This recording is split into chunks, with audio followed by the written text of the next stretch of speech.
In 2016, I took a job as a nighttime security guard at the abandoned Ridgeview Mall outside Toledo. It shut down in 2002 after a string of disappearances. The pay was good, and I figured, how bad could it be? But by the third night, I stopped asking questions. The place was a tomb. Rotting mannequins, collapsed ceilings, and this smell. Like burnt plastic and wet carpet. My boss, Hank, handed me a flashlight and a radio. "Stick to the east wing," he said.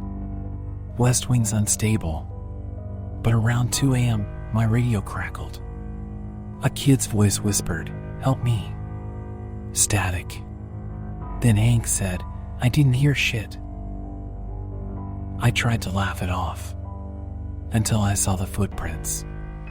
Small ones, barefoot, in the dust. Leading to the sealed-off play area. The ball pit was still there, filled with murky water. And floating on top, a red hair ribbon.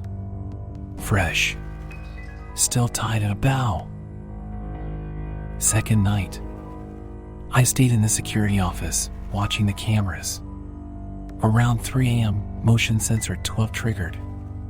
West wing. I zoomed in. A shadow darted behind a pillar. Too fast. Too low to the ground. I radioed Hank.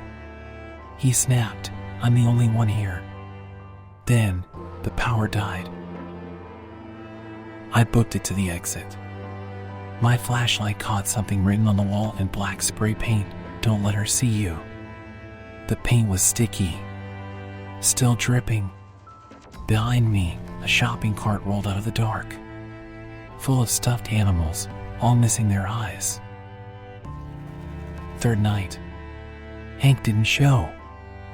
I found his keys in the parking lot. His truck was still there. That's when I heard the music. The carousel in the food court, rusted shut for decades, was spinning. Slow. Creaking. And on it, a little girl in a soaked yellow dress. Facing backward. I ran. The exits were chained. The girl's laughter echoed everywhere. I hid in an old movie theater. That's when I felt it, cold breath on my neck. I turned. The screen flickered to life, showing security footage of me sleeping in the office. Something was under my chair. A hand. Blackened. Clawing at my ankle. I smashed a window and crawled out. Police found Hank's flashlight in the West Wing. His voice was on the security tapes too, begging someone to turn off the lights. The mall was condemned a week later. But last month, I got a letter. No return address. Just a photo of the carousel with a yellow dress hanging on it. Dry this time. They paved over the lot. Built a daycare. But parents complain kids talk about a new friend in a yellow dress. And at night, the teachers hear springs creaking. Like an old carousel no one can find.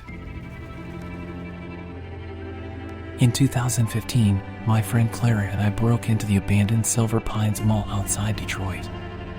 It closed in 1998 after a fire in the arcade killed 3 teenagers. We thought it'd be a joke, just another dumb dare. But the joke turned on us. This is what happened. The air reeked of mildew and something sharper, like burnt hair. Clara joked about ghost pretzels, but her laugh echoed too long. We split up to film. That's when I heard it, a coin dropping in the arcade. Over and over. Clink. Clink. Clink. Like someone was feeding a dead machine. I called out, "Clara, quit messing around." No answer. My flashlight caught movement in the mirror of an old photo booth.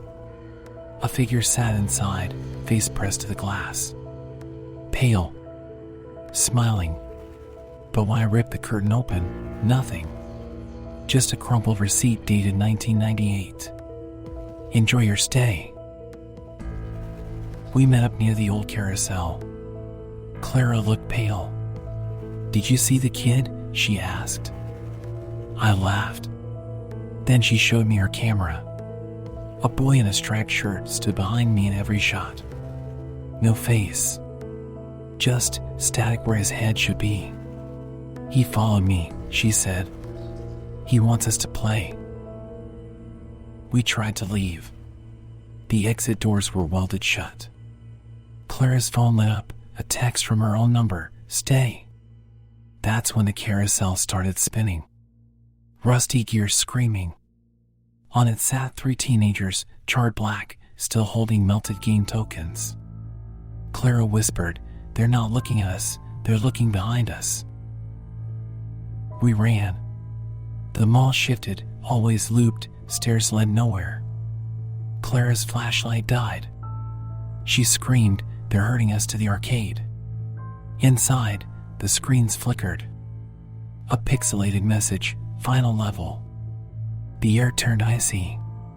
Behind us, wet footsteps squelched. Something whispered, "You lose." Clara shoved me into an emergency exit. It gave way. We fell into the parking lot. Behind us, the mall door slammed. No footsteps. No laughter. Just silence. Clara's arm was bleeding. 4 parallel cuts. Like a hand grabbed her. But we were alone. Police found nothing. No signs of break-ins. No fingerprints. But a week later, Clara vanished. Her mom got a voicemail, garbled arcade sounds, and a voice saying, "Player 2 ready." They demolished Silver Pines in 2020. But last month, a construction worker sent me this. Clara's still out there. Or something wearing her face. Sometimes I drive past that empty lot. The streetlights flicker like a continuous scream. And I swear, if I roll down the window, I still hear coins dropping. In 2019, I was a freelance journalist researching urban legends about the Riverside Galleria. It shut down after a fire in the arcade killed 7 people. Survivors swore they heard screams, but the flames didn't start until midnight, long after closing. I went in at sunset. I wish I hadn't. The air tasted like charcoal and spoiled milk. My guide, Marcus, a former janitor, said the fire wasn't an accident. "Kids kept sneaking in after hours," he muttered. "Something didn't want them here." He pointed to the arcade, boarded up, chains rusted shut. But when I turned my back, those chains rattled. Marcus bolted. "I ain't paid enough for this," he yelled. I stayed. For the story. For the clicks. Bad call. My camera caught movement in the food court mirrors. A figure in a scorched uniform, mall security, staring at me. But when I turned, only my reflection. And behind it, a shadow holding a match. I tried to leave. The exits were locked. My phone died. Then the smell hit, thick, sweet smoke. No flames. Just heat. I followed it to the arcade. The chains were gone. Inside, the skee-ball machines lit up. High scores flashed 666. A voice crackled over the PA, "Winner stays, forever." I ran to the security office. The monitor showed every camera, except the one in the arcade. It was just static. Then, slowly, a face emerged in the snow. Burned. Eyeless. Smiling. The PA screeched, "Play with US." I grabbed a fire extinguisher. It was warm. Like it had just been used. I smashed a window and climbed into the parking lot. The mall doors exploded open behind me.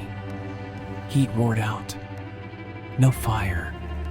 Just voices. Dozens, screaming. I turned. The arcade was lit up like Christmas. Kids laughing. Then silence. The windows blew out. Black smoke shaped like hands reached for me. I drove until my gas light came on. At a diner, I checked my camera. The footage was gone. All except one clip, the security guard in the mirror. His badge read Employee of the Month, October 2005. The fire started October 31st. His face, it wasn't burned. It was melted. Like wax. The mall burned down a week later. Faulty wiring, the report said. But Marcus disappeared. His sister sent me his journal. Last entry, they're angry. They want more. And last night, my smoke alarm went off. No fire. Just a smell. Charcoal and spoiled milk. And on my door, a handprint. Black. Still warm. They built a community center there. Parents say kids talk about the fire game. Teachers hear matches striking in empty rooms. And sometimes, the sprinklers turn on by themselves. The water's always warm.